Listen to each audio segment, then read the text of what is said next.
sí me consagro, de pronto no tienes oportunidad de hacerlo. De pronto. Porque Dios dice, si oyeres hoy su voz, no endurezcáis vuestros corazones. El futuro, el pasado es historia. El futuro es escatológico. Nosotros debemos vivir el presente, el ya. No espere arreglar el problema mañana. Mañana no es nuestro. El único que tiene autoridad para resolver el pasado, presente y futuro es el Señor. Porque Él es el mismo ayer y hoy y por los siglos. Usted y yo no. Usted y yo podemos morirnos en un momento. Y nuestra situación con Dios tenemos que arreglarla ya. Jacob tuvo la oportunidad de resolver su problema.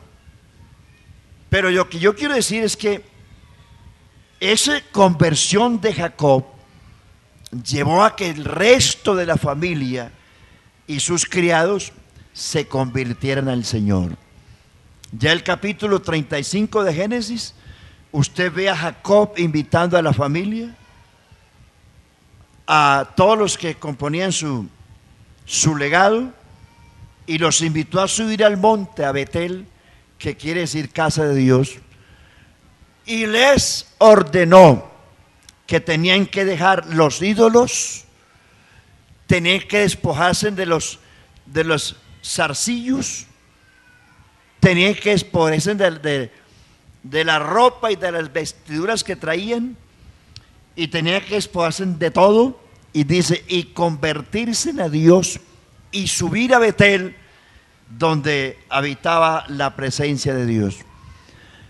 Allí es donde Jacob convierte a su familia, y posterior a eso encontramos que la presencia de Dios inundó la zona, y las ciudades que estaban amenazando la familia de Jacob tuvieron temor y no les hicieron mal.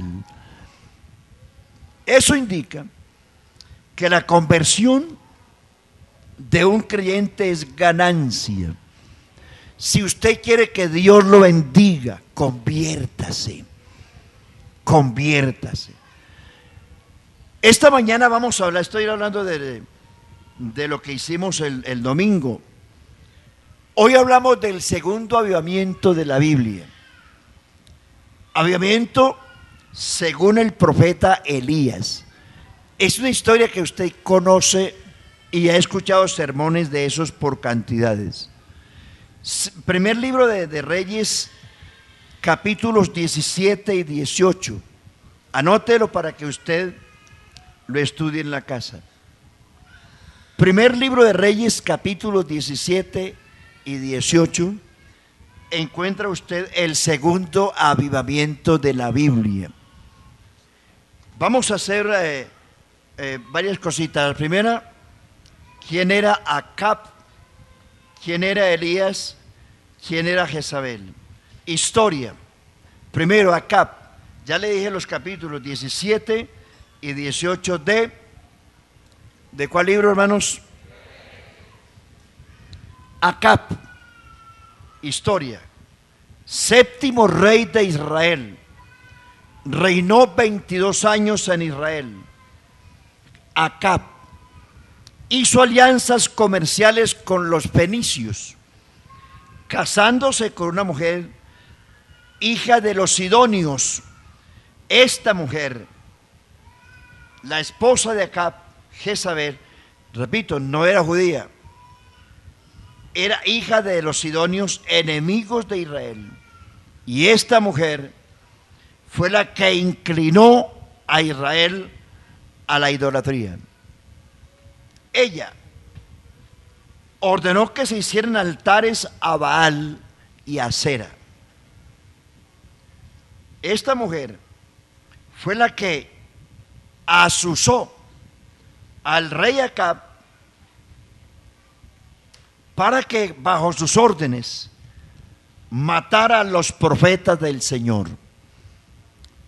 Ella fue una criminal e hizo que su esposo se convirtiera en un ser indeseable.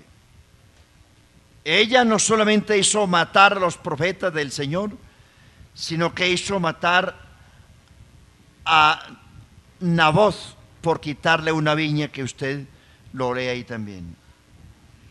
Elías, el profeta, se levantó contra Acab y le reprochó y le recriminó fuertemente por lo que hizo.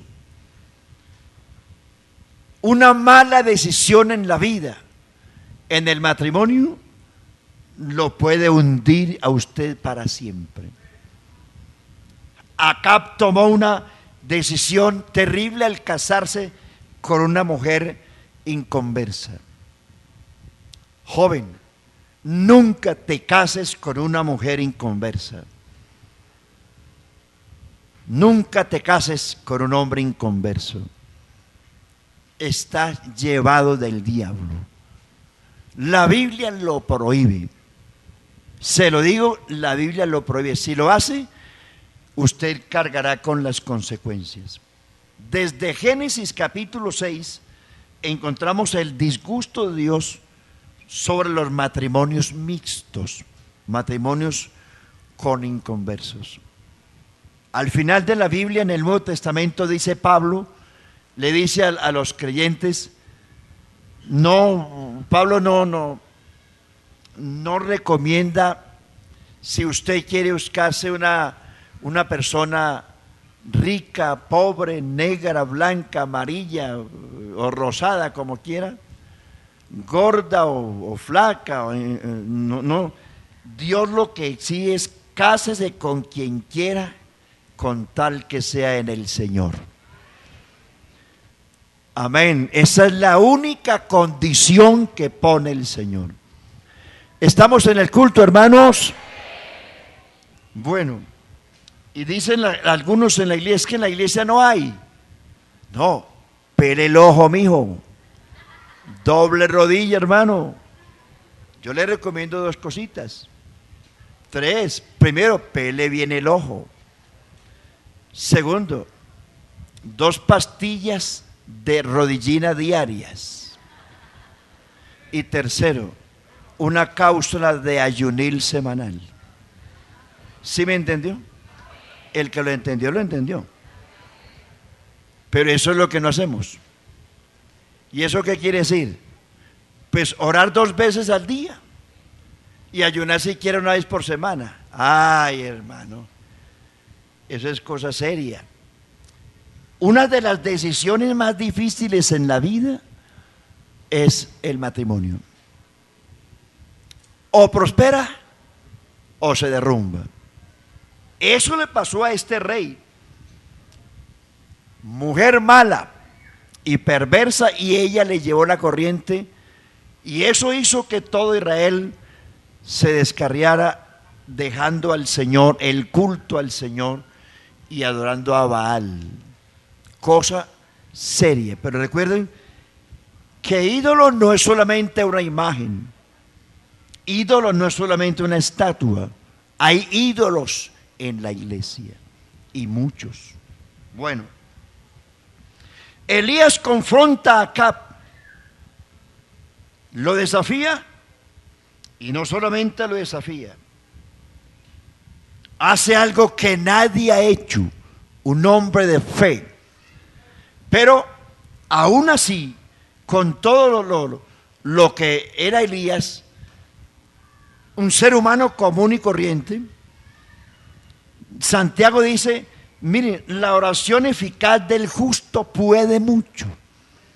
Y menciona a Elías diciendo, Elías era un hombre semejante a nosotros, sujeto a pasiones como las nuestras, y oró para que no lloviera por 42 meses y no llovió. Y él le dice, mire, Acab es cruel, y se encuentra con Elías y lo desafía. Y le dice, tú eres el que has turbado a Israel, y el hambruna que tenemos hoy a consecuencia de la sequía es consecuencia tuya. Elías le responde, eres tú y la casa de tu padre la que ha traído esta crisis en Israel, porque tú y tu casa han dejado los caminos del Señor. No habrá lluvia, dice Elías, sino por mi palabra. Y así fue. Elías era un varón de Dios, sujeto a pasiones como las nuestras, pero era un hombre de fe y arriesgado. Gloria al Señor. Desafió a Acab y a su mujer y al pueblo, y así lo hizo.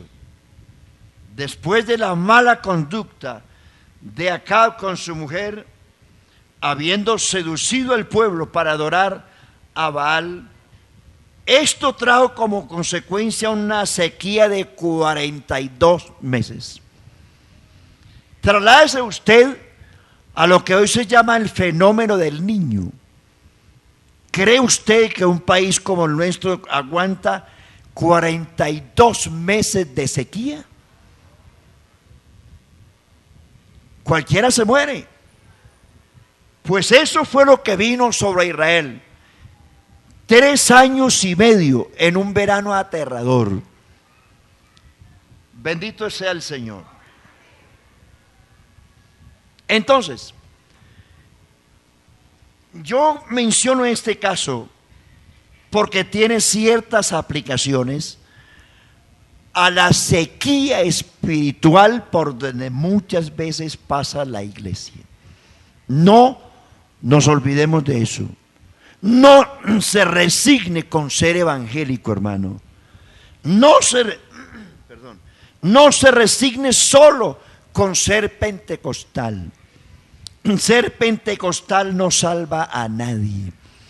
Ser evangélico no salva a nadie. Nosotros, Dios necesita una vida diferente.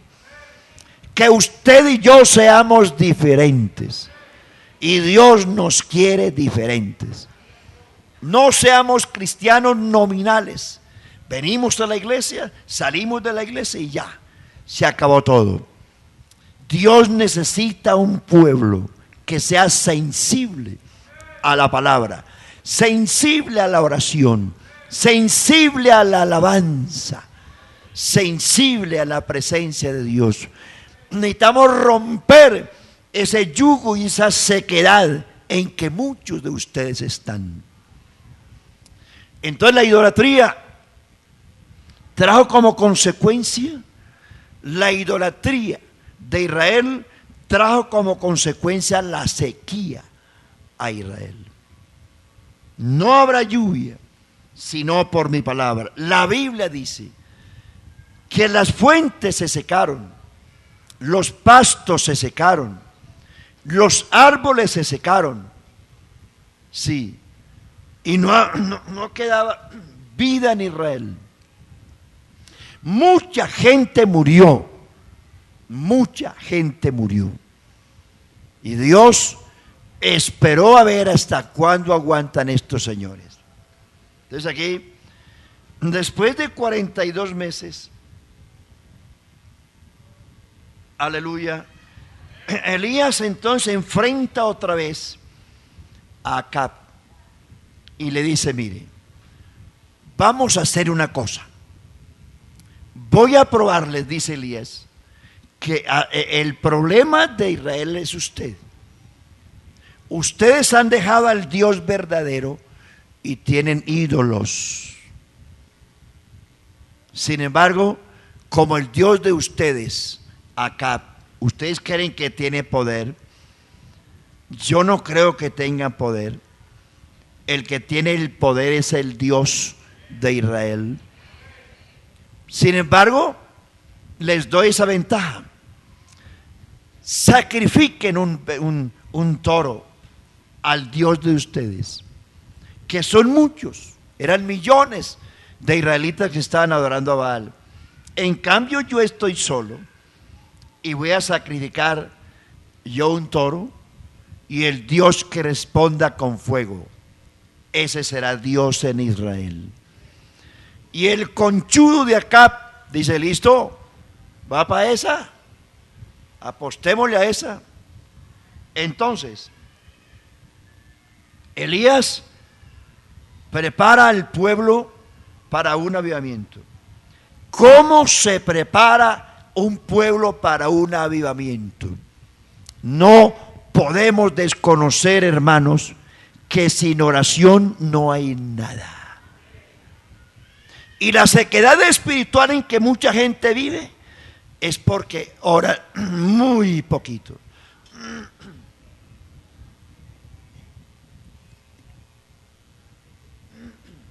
No nos metamos mentiras ni nos engañemos, así es. La iglesia hoy, no hablo del 20, la iglesia está orando muy poquito. Porque la iglesia está entretenida en otras cosas y no hay tiempo para Dios, porque hay otras cosas de por medio que son muchas, muchas. Y Dios tiene paciencia. Ahí está Dios enviando días, meses y años con paciencia. Pero la paciencia de Dios llega a su fin. Y va a llegar. Oración. Elías prepara a la nación y la prepara a través de un desafío y un sacrificio que tiene que manejarse con oración. Oración tiene que ver comunicación de los creyentes con Dios. Repito, la oración es la única comunicación de los creyentes con Dios.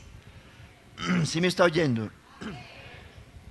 2, oración es invocar a Dios con reverencia y respeto. 3, no cualquier Dios, sino el nombre del Señor Jesús. La oración tiene que ver con clamor a Dios, clamar a Dios.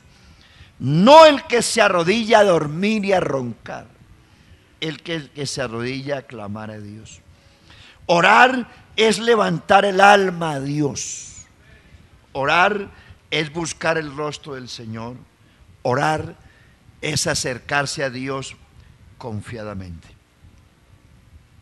Aquí tenemos entonces el proceso de Elías. El altar de Dios estaba arruinado. Acab y su mujer lo habían arruinado. Habían construido templos a Baal, donde ellos anteriormente tenían unas sinagogas para ofrecer cultos al Dios de Israel. Ya tenían templos donde había un altar donde ofrecían sacrificios. Ahora había un altar a Baal. Es decir, era un pueblo totalmente ajeno a las cosas del Señor. Primero, aquí están los elementos, hermanos, que Elías, con el cual Elías desafía a Acab y a Israel. 12 piedras. 12 piedras, cada una representa una tribu. Representaban las 12 tribus de Israel. Gloria a Dios. Con esas 12 piedras, Elías construye un altar. Y si tenemos alguna aplicación, nosotros, la iglesia, tenemos que edificarnos sobre el fundamento de apóstoles y profetas, siendo Jesucristo la principal piedra del ángulo. La única doctrina que trae avivamiento a la iglesia es la doctrina apostólica. No crea otro cuento, hermanos. Edifíquese sobre la doctrina apostólica. ¿Cuál es la doctrina apostólica? La que está escrita. No se ponga a creerle a los visionarios, a la gente que dice: yo vi, el Señor me habló, el Señor me apareció por allá en el